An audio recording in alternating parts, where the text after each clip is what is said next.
President Nauseda, Deputy Prime Minister Kachka, Minister Sikorski, Senator Slotkin, Professor Psiaska, ladies and gentlemen, my mother was a passionate, freedom-loving politician who taught me a lot about our world.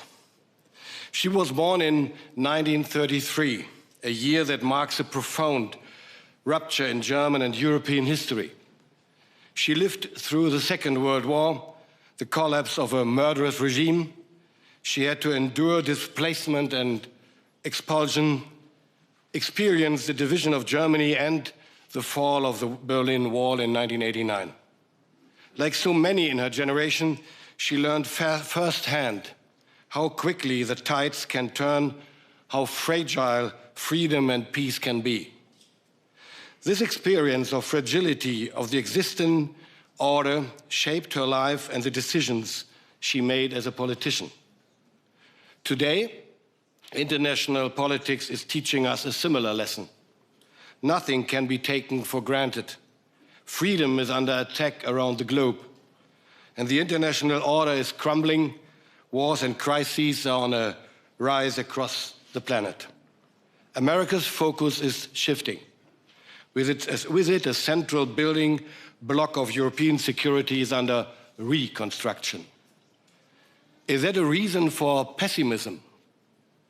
To be frank, having the United States provide for our security was never supposed to be the norm. It was always an exception. Naturally, exceptional arrangements never last forever. They are not meant to.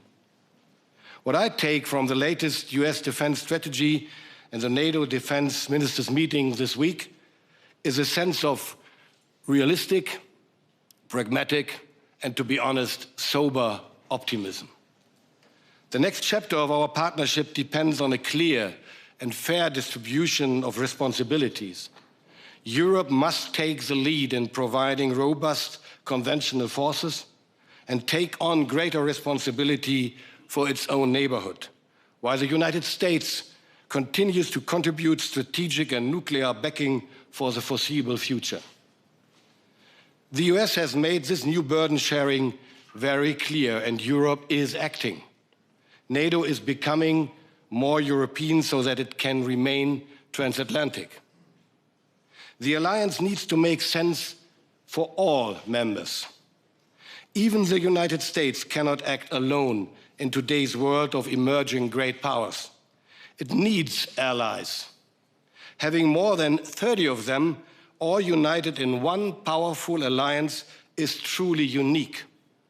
It makes the United States stronger than any other of the great powers, and most importantly, stronger than its adversaries. But our alliance also needs to make sense for Europe. It depends on predictability. It depends on predictability of actions, and it depends on reliability of the American commitment.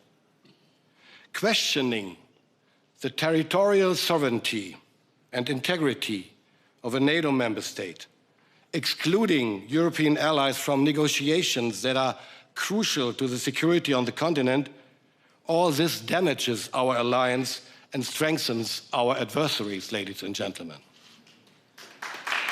Let me also say a few words on Rubio's vision of the world's order. Secretary Rubio, yes, our international organizations have failed to solve many crises and conflicts. But the answer cannot be for a great power to go it alone. That might work in the short term, but in a world of more competing great powers, this will definitely not work in the long term. There's a much better way. Reforming and reinvigorating international organizations, just as Marco Rubio pointed out this morning too, so that they deliver what is crucial, peace and security. We can only do that together. Ladies and gentlemen, a strong and capable alliance is particularly crucial given the many interconnected threats and uncertainties we face. In Europe's southern neighborhood, we are confronted with a complex mix of fragile states and terrorism, as a recent resurgence of ISIS in Iraq has shown. It is easy but dangerous to overlook these simmering threats, considering the huge blow they can strike at both Europe's and America's security. In the East, we are faced with a highly armed and aggressive military power with the world's largest nuclear arsenal at its disposal. Russia is driven by raw power, revisionism, and egoism. Nowhere does this become more apparent than its brutal war of aggression in Ukraine. Moscow is not acting alone. It is pursuing the revisionist agenda by cooperating with China, Iran, North Korea. It is trying to use international fora such as BRICS and turn them into anti-Western blocs. Up north, Russia and China are getting ready to project military and economic power in the Arctic.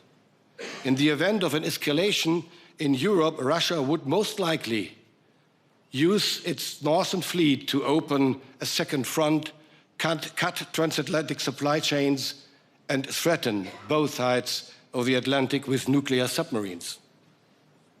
Ladies and gentlemen, in a world of fragility, we cannot afford complacency. This is why Germany drastically increased its defense spending.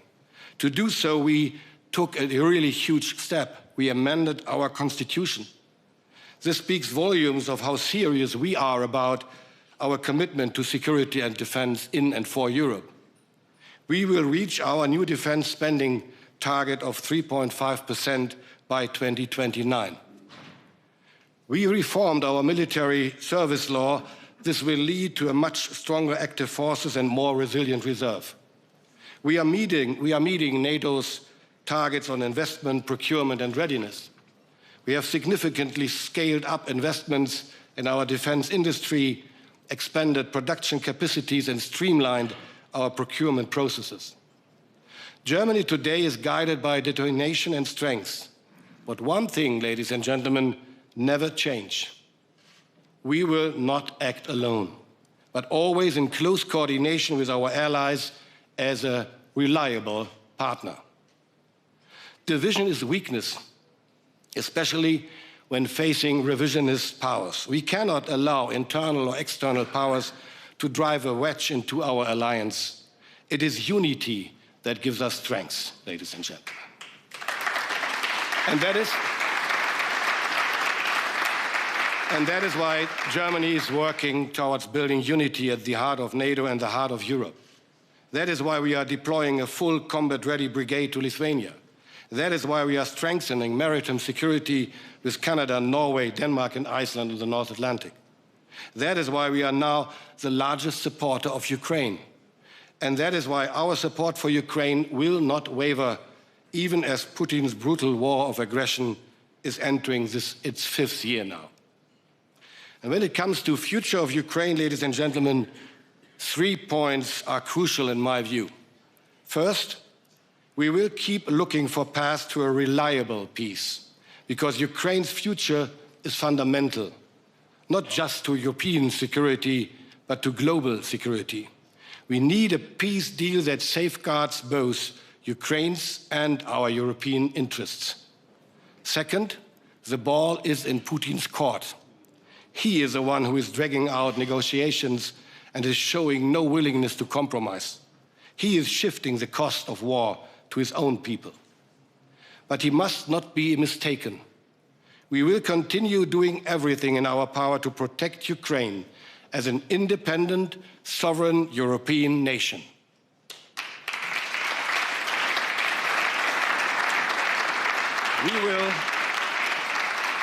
We will keep up the pressure politically, economically, and militarily. And third, we will have peace. And when, not if, this day comes, we will have to make this peace last. We will have to shield Ukraine from any potential future aggression by Russia. To accomplish this huge task, Ukraine needs substantial, reliable security guarantees. And it was, in fact, Marco Rubio, who made an important point in 2014 before the US Senate. He reminded everyone that the 1994 Budapest Memorandum did ultimately not serve the purpose of providing for Ukraine's security. Quite the opposite. 20 years later, Russia invaded and annexed Crimea. Therefore, our lesson for today, ladies and gentlemen, must be we cannot afford another paper tiger like the Budapest Memorandum. To provide credible and reliable security guarantees, all of us, European and Americans, have to deliver. Europe and Germany stand ready to play their part. Ladies and gentlemen, when listening to today's and yesterday's speeches at this conference, I am once again reminded of my mother's biography. She lived through the radical destruction of the German democracy and the international order, because not enough people in Germany and elsewhere stood up to those who wanted to destroy and replace it with their barbarian ideology of war and suppression. But she also witnessed the emergence of a new, stable, free and rules-based order, thanks to the dedication of those who worked to establish it. This brought peace and freedom to large parts of Europe. There were times when we Europeans took this all for granted, and when we did too little to support the precious order, when we dwelled on our weakness, when we complained, when we criticized each other for inaction. And Radoslav, we all remember your famous words about German inactivity. The reality today is very different. Combined European armies outnumber any other army in the world. We are spending much more on defense than ever before. Our defense industry produces top-tier equipment. We are taking our future into our own hands in the areas of joint capability development and procurement financing.